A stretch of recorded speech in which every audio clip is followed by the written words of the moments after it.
Hello students, सबसे पहले पहन लीजिए 30 सेकेंड्स के लिए अपने माइंड में कंसंट्रेट करिए घुमा के। कौन घुमा पाया मुझे बताइएगा। दिल थाम के रखिए। आज हम पढ़ने वाले एक स्टोरी जो आपको और मुझे इमोशनल कर देगी। आपके मन में एक पिक्चर डेवलप कर दूंगा, आपके मन में एक पिक्चर बना दूंगा कि ये स्टोरी आप दोबारा कभी नहीं भूलेंगे। जी हाँ, ये स्टोरी है एक ऐसे व्यक्ति की जिसका विश्वास अनब्रेकेबल था। विश्वास बिल्कुल अटूट था, तोड़ ही नहीं सकता कोई इस विश्वास को।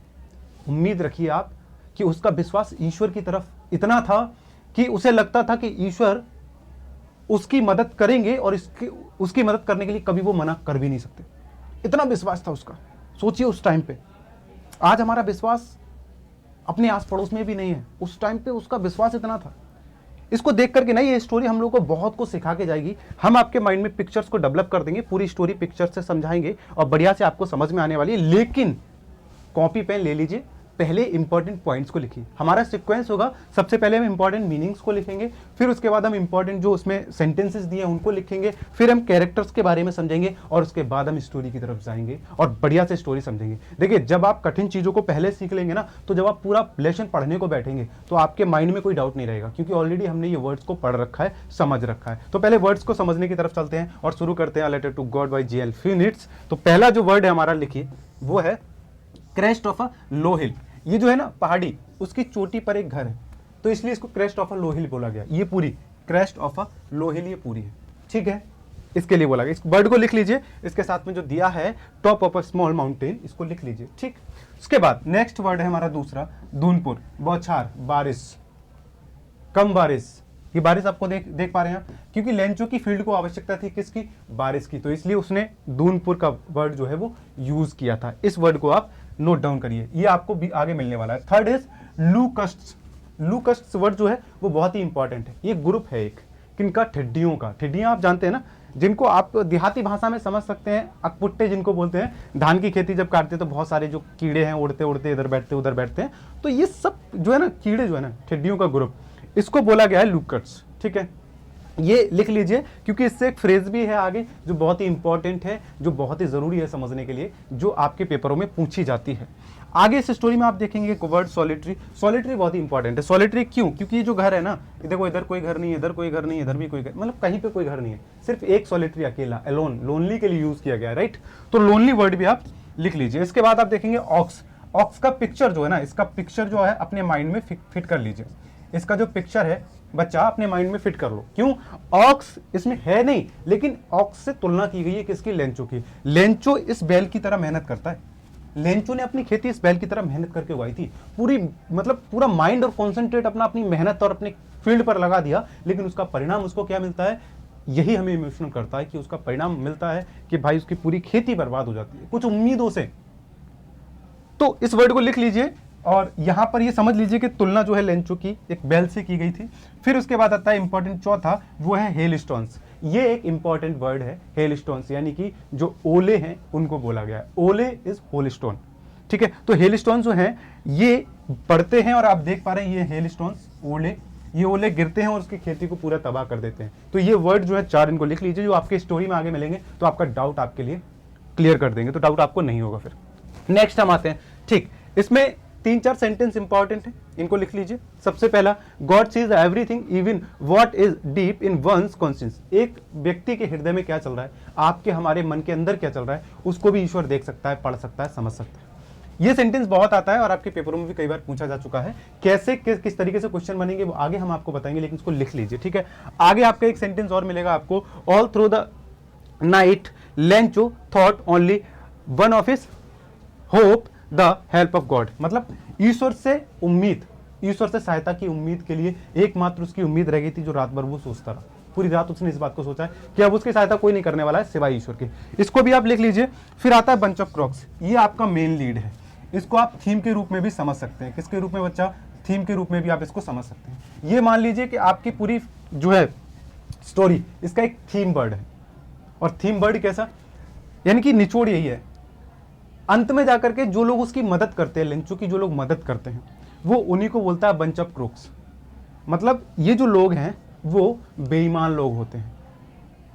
तो इस वर्ड का बहुत महत्व है, ये आपको याद भी करना है, क्योंकि आपके पेपरों में कई बार वर्ड को पूछा जा चुका है कि किसको उसने बंच ऑफ क्रूक्स बोला, पोस्ट ऑफिस के एम्प्लॉयज को। ठीक है, यहां पे ये वर्ड्स लिखने के बाद नेक्स्ट चलते हैं। अगला इंपॉर्टेंट कैरेक्टर्स, सबसे पहले लेंचो, उसके बाद द पोस्ट मास्टर, उसके बाद पोस्ट ऑफिस के एम्प्लॉयज। ये कैरेक्टर्स इसमें यूज हुए हैं, बाकी उसकी फैमिली भी इसमें यूज हुई है। फैमिली को मैं कुछ इस तरीके से दर्शाऊंगा यहां पर। ठीक है, तो ये 3 कैरेक्टर्स हैं। इन 3 कैरेक्टर्स में सबसे पहले लेंचो के कैरेक्टर के बारे में 2-4 शब्द समझ लेते हैं हम।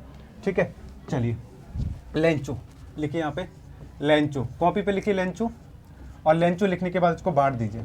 ठीक है, और सबसे पहले लिखिए लेंचो के लिए AI और DU, ये लिख लीजिए। A फॉर होता है आपका an ox of a man. ठीक है, मैं अभी बताऊंगा इन सबका मतलब क्या है। I से लिखिए आप इनोसेंट, इनोसेंट, और आप D से लिखिए डिटरमाइंड। ठीक है, D से लिखिए आप डिटरमाइंड, और इसके बाद आप एक बचा आपका U से लिखिए आप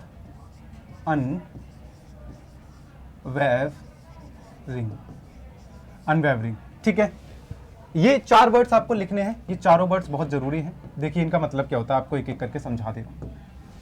देखो लेंचो का कैरेक्टर मान लीजिए, लेंचो एक बैल की तरह काम करता था। जैसे मैंने पिक्चर आपको ऑक्स की दिखाई थी, ऑक्स की पिक्चर दिखाई थी, बैल की तरह वो काम करता था।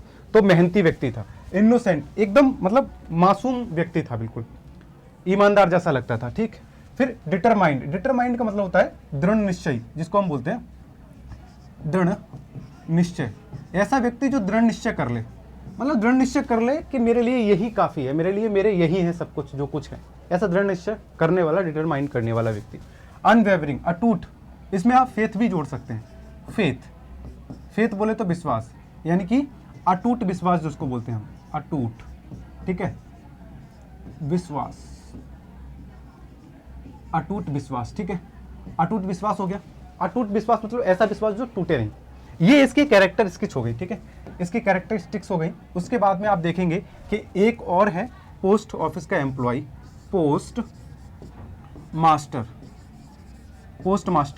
ठीक है, पोस्ट मास्टर की कैरेक्टरिस्टिक्स आप देख लेंगे, वो हम आपको नेक्स्ट और लास्ट में बता देंगे। ठीक है, इस कैरेक्टर को भी आप याद रखना, सबसे ज्यादा इंपॉर्टेंट है लेंचो।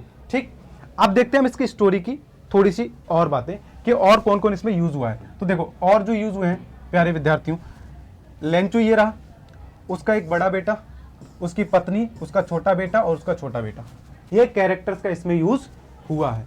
फिट कर लीजिए अपने माइंड में कि ये इनकी एक फैमिली है।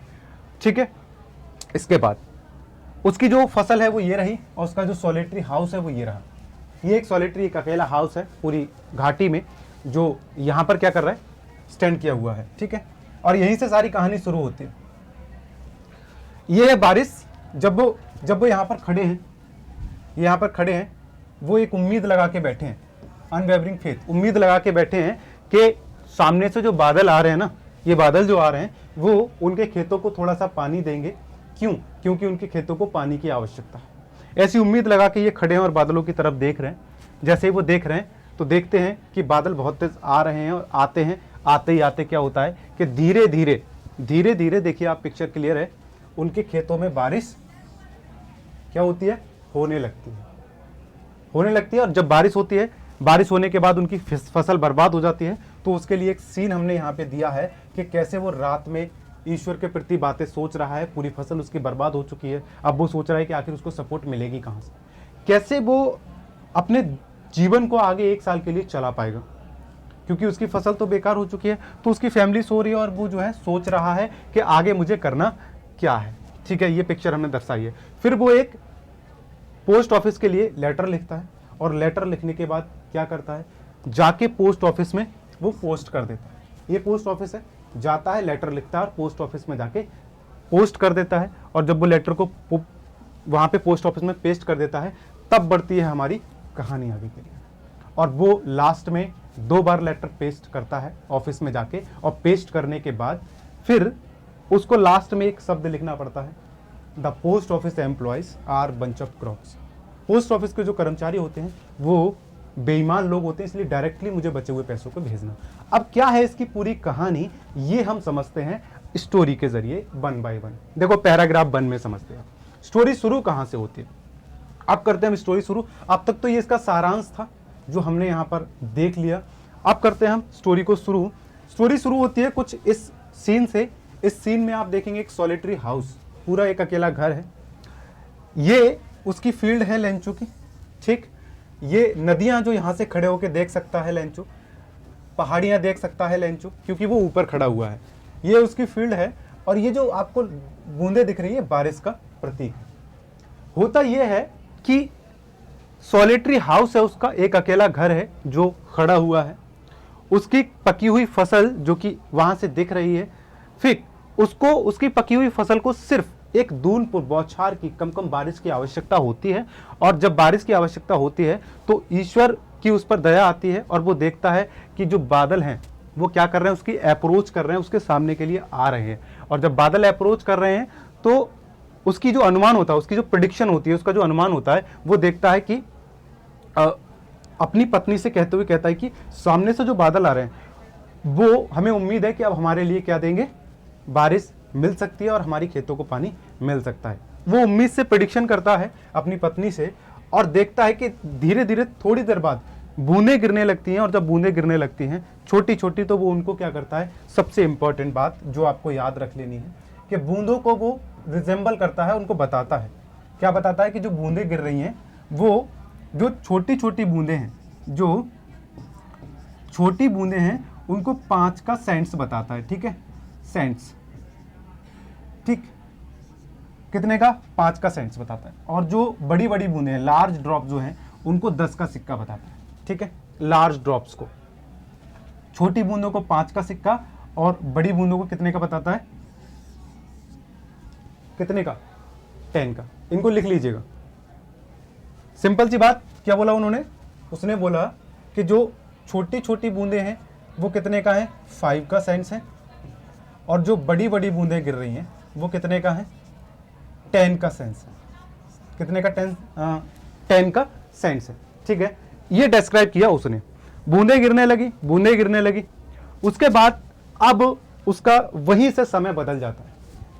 उसके साथ तेज तेज हवा चलने लगती है। और जब हवा चलने लगती है तो हवा चलने के बाद सडनली, बहुत ज़्यादा हवा चलने के बाद देखता है कि फ्रोजन पिल्स शुरू हो जाते हैं।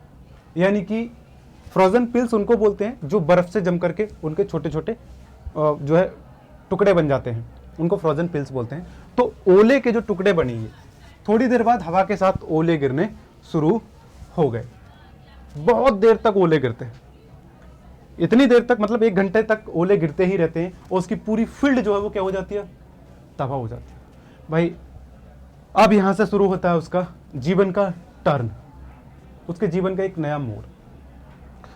बारिश आई, ओले गिरे, और ओले गिरने के बाद क्या होता है कि उसकी पूरी फील्ड वाइट वाइट हो जाती है, पूरी फील्ड सफेद, साल्ट विद, मतलब कवर्ड विद साल्ट। कैसे, ऐसा लगता है जैसे नमक से ढक गई हो। बारिश हुई, ओले गिरे, उसकी फसल पूरी क्या हो गया, ये भाई तबाह हो गई, नहीं बचा उसमें कुछ भी। जब नहीं बचा उसमें कुछ भी, वो कहता है टोटल लॉस। और जब टोटल लॉस हो गया भाई, अब उसका दिमाग जो है वो सेटअप नहीं होता है। अब क्या करता है वो, जो हमने लूकट्स वर्ड बताया था आपको, कौन सा, हमने जो आपको एक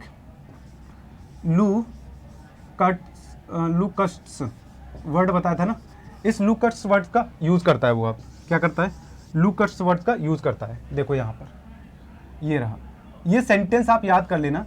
बीच फील्ड में खड़े होके वो इतनी बात बोलता है। फिर क्या बोलता है वो अपने बच्चों से कहता है, फील्ड में जाके खड़े होके, a plug of locusts would have left more than this. यानी कि अगर एक टिड्डियों के ग्रुप ने भी आक्रमण कर दिया होता हमारी इस खेती पे, तो उसने भी तो कुछ ना कुछ छोड़ दिया होता। लेकिन ओलों ने तो भाई कुछ भी नहीं छोड़ा। बस यहीं से उसका पूरा समय, सब पूरा कॉन्सेंट्रेट, पूरा माइंड डाइवर्ट हो गया। अब उसके पास कुछ बचा नहीं, कुछ नहीं बचा। फील्ड उसकी तबाह हो गई। अब वो रात में अपने घर बैठा है। उसकी जो रात है वो सोरोफुल है, दुखी है उसकी रात पूरी। अब वो दुखी है, क्या करे बेचारा। और जब क्या करेगा बेचारा, तो क्या करता है बेचारा, आगे अपना सॉलिटरी हाउस में थोड़ा सा डिसीजन लेता है। और उसके पास एक ही उम्मीद बचती है, मैंने बताया था, हेल्प फ्रॉम गॉड। कितनी सिंगल सी उम्मीद उसके पास रह गई भाई, कि अब कैसे भी बस अगर मेरी कोई मदद कर सकता है तो वो है ईश्वर। उसका ईश्वर पे विश्वास रह गया, क्योंकि वो, मैंने बोला था आपको, an ox of a man, वो इंसान के रूप में एक बैल था, बहुत मेहनत करता था भाई। मुझे लगता है कि शायद हम लोग आज इतनी मेहनत नहीं कर पाएंगे। हम लोग तो पेरेंट्स के साथ में जाने से भी कतराते हैं, सोचते हैं कि भाई पेरेंट्स के साथ में, पेरेंट्स ने कहते ये करो वो करो, खेत पे बस दरब, मुझे तो शर्म आ रही है। भाई वो बहुत मेहनत करता था। उसने, मतलब ऐसे समझ लीजिए आप कि उसका जो वर्क्स था, उसकी जो लाइफ थी, उसका जो समय था, वो सब खराब हो गया और उसकी बनी बनाई फसल पूरी बेकार हो गई, क्योंकि अच्छी सी उगी थी, बारिश की आवश्यकता थी, लेकिन नहीं आई, और वो आई तो ऐसा तूफान लेके आई कि उसने पूरा तबाह कर दिया। अब उसके पास कोई उम्मीद नहीं बची, तो वो क्या करता है, डे ब्रेक एंड संडे को अगले दिन सीधा सीधा एक लेटर लिखता है। ये लेटर लिख रहा है, और लेटर लिखने के बाद आगे वो गॉड के लिए लिखता है। उसमें वो क्या लिखता है, God if you don't help मी। पत्र में क्या लिखता है, ये सबसे इंपॉर्टेंट है ये वाला पॉइंट। ये पेपरों में पूछा जाता है कि पत्र में लेंचो ने क्या लिखा, तो आपको लिखना है rights.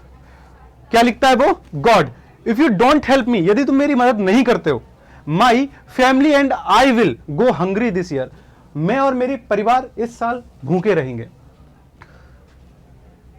I need 100 pesos in order to sow my fields again. And मतलब उसमें बोल देते हैं एडिशन करके कि अपने जीवन को व्यतीत करने के लिए, यानी वो बोलता है कि यदि आपने ईश्वर मेरी मदद नहीं की तो मैं इस साल, या मेरा परिवार इस साल भूख से तड़पता रहेगा, प्लस मुझे 100 pesos की आवश्यकता है ताकि मैं अपना जीवन भी जी सकूं और अपनी खेती को दोबारा से बो भी सकूं। सो बोना, क्या करना है, जो खेती को हम बोते हैं ना देहाती भाषा में, सॉरी बोना, बुवाई करना जो होता है ना, जैसे हम भिंडी गाड़ रहे हैं, तोड़ी गाड़ रहे हैं, कुछ भी गाड़ रहे हैं, उस बुवाई को हम बोलते हैं बोना। तो वो कहता है कि हम खेती को बो भी सकते हैं, इसके लिए मुझे 100 pesos चाहिए। अब सबसे इंपॉर्टेंट आप नोट कर लीजिएगा, 100 कितने मांगे थे उसने, 100 pesos मांगे थे। उसने क्या किया, लेटर लिखा, द मेल बॉक्स, वो गया, एड्रेस किया मेल बॉक्स को, गॉड के नाम पे प्लेस करके स्टाम्प लगा के उसने मेल बॉक्स में वो लेटर क्या कर दिया भाई, पेस्ट कर दिया। उसने लेटर भेज दिया, किसके नाम, गॉड के नाम। उसका विश्वास तो देखो कि गॉड उसकी हेल्प करने के लिए आ रहा है भाई। मैं तो यही कह रहा हूं, हे प्रभु काश ऐसा विश्वास मेरे अंदर भी होता। और यही बात रिपीट किसने की थी, यही बात रिपीट की थी पोस्ट ऑफिस के एम्प्लॉय ने, कि जितना इसका विश्वास है ना, काश वो विश्वास मेरे अंदर भी होता। क्या होता है आगे, टू गॉड के लिए जो लेटर था, पोस्ट ऑफिस के एम्प्लॉय आते हैं देखते हुए हंसते हुए, पोस्ट मास्टर को देते हैं, पोस्ट मास्टर देखता है और भाई मतलब हंसने लगता है एकदम से वो, लेकिन हंसने के बाद वो एकदम बड़ा सीरियस भी हो जाता है लेटर को देख करके। हंसता तो है लेकिन हंसने के बाद वो सीरियस हो जाता है। अब भाई पहले हंसा क्यों, क्योंकि उस पे एड्रेस था गॉड का, लेकिन वो सीरियस क्यों हुआ, क्योंकि वो अचंभित रह गया कि वाह व्हाट अ फेथ, क्या विश्वास है यार इस व्यक्ति का, मतलब दिमाग को हिला के रख दिया यार, क्या विश्वास है यार। उसे लगता है कि ईश्वर उसकी हेल्प कर देगा। ये व्यक्ति अपने मन में सोच रहा है कि उसे लगता है कि जो ईश्वर उसकी मदद कर देगा। सिंपल सी बात भाई, उसने क्या किया, स्टबन कर लिया अपने दिल के अंदर, स्टबन जिद उठा ली, मुझे आंसर देना है, दैट्स इट। मैं उसका फेथ, उसका विश्वास बेकार नहीं होने दूंगा। ये सोच लेता अपने मन में, कहता है मुझे आंसर देना है। क्या करता है देखिए, सिंपल सी बात है, वो अपने मन में सोच लेता है व्हाट अ फेथ, कहता है क्या विश्वास है भाई, और उसके बाद वो उस पोस्ट मास्टर डिसाइड कर लेता है, क्या करता है, डिसाइड कर लेता है भाई कि मुझे इसका आंसर देना है। इसका आंसर देने के लिए क्या करता है, देखिए डोनेट करता है, चैरिटी। क्या करता है, चैरिटी। भाई वो अपने साथियों से इकट्ठा करता है पैसा, और पैसा इकट्ठा करने के बाद उस लेटर में डालता है, ताकि किसका, लेंचो का विश्वास ना टूटे, विश्वास ना डगमगाए। सोचिए यार, आजकल ऐसा इंसान कोई है कि चलो वो सोच रहा था पेन से आंसर देंगे, हम लिख देंगे उसमें थैंक यू बेटा, या फिर हम लिख देंगे उसमें गॉड ब्लेस यू, ऐसा कुछ लिख के भेज देंगे, हो जाएगा काम, नहीं ना। लेकिन उसमें पैसे की जरूरत थी, फिर भी ये व्यक्ति स्टबर्न रहा, फिर भी पोस्ट मास्टर ने अपनी जिद पे अड़ा रहा, अपने पॉइंट पे अड़िग रहा। उसने उत्तर दिया, लेकिन पैसे की जरूरत थी, पैसा भी दिया। आजकल दे सकता है कोई क्या, आजकल आप मांगने जाए किसी से ना, आपको 10 रुपए बड़ा मुश्किल से मिलेंगे, 100 रीजन आपको देने पड़ जाएंगे। उस टाइम पे उस व्यक्ति ने यार मदद की। यही तो ट्विस्ट है पूरी कहानी का, ट्विस्ट कहां आता है कि उसने क्या किया, 70 पेसोस वो इकट्ठे कर पाया। कितने? 70। ये इंपॉर्टेंट पॉइंट है। 100 मांगे थे उसने, कितने मांगे थे? 100। उसको मिले कितने? 70 पेसोस। उसने अपने चैरिटी बॉक्स के हिसाब से इकट्ठे किए सबसे और वो बॉक्स में डाल दिए। अब अगले दिन लेंचो आता है, वो देखता है, उसको पत्र मिलता है। पत्र मिलने के बाद देखता है कि उसमें कितने पैसे निकले हैं भाई। बस उसका दिमाग यहीं से खराब। उसमें पैसे कितने निकले? 70। कितने निकले? और उसको चाहिए कितने थे? 100। बचे कितने भाई? 25। ठीक है, सॉरी, मतलब बचे कितने? ये 70 इन्होंने दिखाए हैं, एवरेज 75 क्लियर नहीं है, तो 75 जो है लगभग 70-75 पैसे निकले। क्लियर 70 है, और कभी कभी मैंने 75 देखा, वो रॉन्ग हो सकता है आंसर। ठीक है, तो अब क्या है आगे? उसने क्या किया भाई, वो अपना कॉन्फिडेंस लेकर के आया, पत्र देखा। पत्र देखते हुए जो पोस्ट ऑफिस के एम्प्लॉइज थे ना, वो उसकी तरफ देख रहे थे घूर घूर के। उन्हें जब पत्र खोलेगा तो क्या इंटरेस्ट होगा उसके मन में, कितनी खुशी होगी। लेकिन लेंचो ने जब पत्र खोला यार, उसने देखा, उसे मुस्कुराहट नहीं आई, उसे हंसी नहीं आई, उसे सीधा सीधा एकदम से उसका जो मतलब अंदर का जो ब्लड होता है ना, सर्कुलेट हो गया, खोल गया, गुस्सा आ गया उसको। क्यों? क्योंकि भाई उसने 100 मांगे तो 70 मिले। बस यही तो दिक्कत है यार। अब वो सोच रहे थे कितना मुस्कुराएगा, हंसेगा लेंचो देख करके पैसे को, लेकिन लेंचो का कोई फर्क ही नहीं पड़ा उस पर। उसने सीधा सीधा क्या किया भाई, आगे के लिए डेफिनेटली वहीं पे उसका दिमाग पलटने के बाद पूरी एनर्जी उसने अपनी डाल दी और दोबारा से एक पत्र कटाक से लिख दिया। सेकंड लेटर लिखना शुरू हो गया। वो स्टाम्प लिया, चस्पा किया, टिक टिक की, चिपकाया और लिखना। मतलब भाई मैं इस सीन को क्या जवाब दूं यार, कि यार इस व्यक्ति को इतना विश्वास था, वो पीछे से देख रहा है, वो सोच रहा है कि हंसेगा, लेकिन वो हंसा नहीं। पोस्ट ऑफिस वाला मास्टर सोच रहा है या लोग सोच रहे हैं कि हंसेगा मुस्कुराएगा, नहीं ना, उसको गुस्सा आ गया, वो पूरा गुस्से से ताड़ ताड़ हो गया कि उसको पूरा पैसा नहीं मिला। अब वो लेटर में क्या लिखता है, सबसे इंपॉर्टेंट पॉइंट फाइनल, वो लेटर में पूरा पूरा लिख देता है, अपनी पूरी इफोर्ट्स के साथ में लिखता है, अगली आइज अपना पूरा माइंड लगा के, झुक के, ऐसे करके देख के गुस्से में पूरा लिखता है भाई। और क्या लिखता है देखिए लेटर में, सबसे इंपॉर्टेंट पॉइंट वो लिखता है कि भाई मुझे पता है सर, मैंने आपसे 100 पैसों को कहा था, या जितने पैसों 70 पैसों मुझे मिले हैं, उनमें से मैंने जितने 100 पैसों को कहा था उसमें से 70 पैसों मुझे मिले हैं, और बाकी जो बचा हुआ पैसा है, रेस्ट ऑफ मनी जो है, ठीक है, रेस्ट जो पैसा है, बचा हुआ जो पैसा है भाई, वो गॉड मुझे इस पैसे को भेज दीजिए। और मैं ये भी जानता हूं कि तुमने मेरे साथ कोई भेदभाव नहीं किया होगा, तुमने मेरे साथ कोई गलती नहीं की है। लेकिन वो एक बात कहता है, वो कहता है कि ये जो लेटर है ना, वो मुझे डायरेक्टली सेंड करना, पोस्ट ऑफिस के थ्रू सेंड मत करना। क्यों? पोस्ट ऑफिस के थ्रू वो बोलता है कि the post office employees are a bunch of crooks, जो मैंने शुरू में लिखवा दी थी, अ बंच ऑफ क्रॉक्स, बेईमान लोग होते हैं। पोस्ट ऑफिस के एम्प्लॉइज क्या होते हैं? बेईमान लोग होते हैं। भाई थोड़ा सीरियस होकर सोचो ना यार, कि जिसने उनकी मदद की, मदद किसने की भाई, मुझे बताओ जरा, किसने मदद की उनकी? उनकी मदद इनने की, इनने सबने मिलके की, इसने की, इनकी मदद इसने की, इस सब ने की, इसने की, सबने मिलके की मदद भाई। लेकिन इन सबको क्या कहा? They are bunch of crooks, वो बेईमान लोग होते हैं। अब इससे पता है ये नहीं कि वो बेईमान है, लेकिन ये समझ में आ गया भाई, मेरे तो आ गया, तुम्हारे आया नहीं आया? विश्वास कितना था उस व्यक्ति का, कितना अटूट था यार, अनब्रेकेबल यार, तोड़ ही नहीं सकता कोई यार। मुझे बहुत अच्छा लगा इस बात को देख करके। लेकिन जिस तरीके से उसने कहा, उसका अपोजिट बस यही निकला कि जिसने उसकी मदद की उसी को उसने बोल दिया बेईमान लोग। अब आप समझ सकते हैं कि जब वो उन व्यक्ति को बेईमान लोग बोल सकता है तो कितना उसका मन का विश्वास होगा उस ईश्वर के प्रति, कि जो किया है वो ईश्वर ने किया है, पैसे भेजे ईश्वर ने भेजे हैं, हेल्प किए ईश्वर ने किए। हे प्रभु, मैं तो बस यही दुआ करता हूं, काश मेरे अंदर भी यह अटूट बंधन होता आपके साथ जुड़ने का। वो टाइम था जो लोग बंधन में रहते थे, आज टाइम है कि लोग बंधन को छोड़ करके किसी और आनंद की तरफ जा रहे हैं। तो प्यारे बच्चों, ये स्टोरी आपको कैसी लगी? मुझे तो भाई ये स्टोरी इमोशनल कर गई। अब आपको अगर इस स्टोरी का पूरा डिटेल जानना है, आपको एक एक पैराग्राफ को मीनिंग वाइज पढ़ना है, मेरे साथ आ जाइए। हमारा एकेडमिक्स बैच चल रहा है, उस बैच में जाके ज्वाइन कर लीजिए। एक एक पॉइंट, एक एक मीनिंग को मैं आपको बारीकी से समझाने वाला हूं। आप आएंगे, आपको समझने को मिलेगा, थ्योरी और पिक्चर आपके दिमाग में फिट हो गई है। आज के लिए बस इतना ही, फिर मिलेंगे, आना जरूर। नमस्कार।